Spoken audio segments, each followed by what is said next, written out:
Kitu kimoja mimi nakuelekeza, unajua mimi sijaamua kuzaliwa na wao. Wao ndio wameamua walivyokubaliana mpaka nikapatikana mimi. Sasa uwezo ukataka eti mimi niondoke haraka haraka nikajitegemee. Babangu nani? Yesu mpaka kesho kwa babake mimi naenda kutoka nyumbani unaita mambo ya ajabu hapa. Kama siwasikilizi. Muona kaanza kuleta mambo yake idea. Mimi nitakula nyumbani, nitalala nyumbani, mimi hausha basi. Tumsikilize idea yake. Mimi nilichokuambia kwa nini mimi kuna ndio maana siji vijio vyenu bwana. Haya. Kaanza kususia. Lete hiyo idea.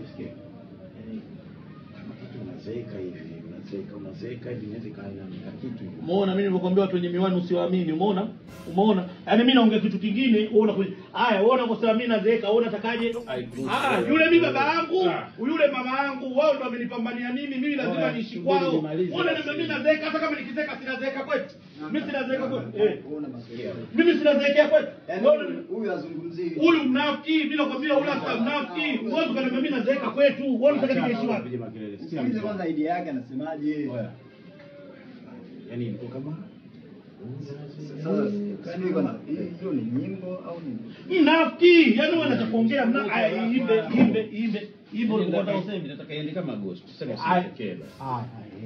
Anza kuonyesha ubabe. Iko hivi. Unazeeka tafuta Bwana.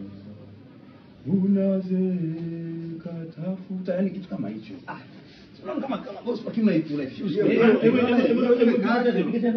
Unazeeka tafuta Bwana. Unazeeka tafuta Bwana. Hapo wanapata kama wanada wale wa kuitikia. yaani wewe unataka kama sauti ile unayo unasikia. Ile natafuta. Sasa uko unaangalia nini? Wewe ulichokuwa unazungumza mwanzo sio. Yaani kwa sababu wewe kumwambia eti mtu niko kwetu. Wewe unakuja mimi nazeeka kwa nini? Lakini alikuwa maanisha hivyo. Basi sawa lakini ngoma imekaa vizuri. Hiyo ngoma imekaa vizuri. Yaani hapo unakuwa unaongeza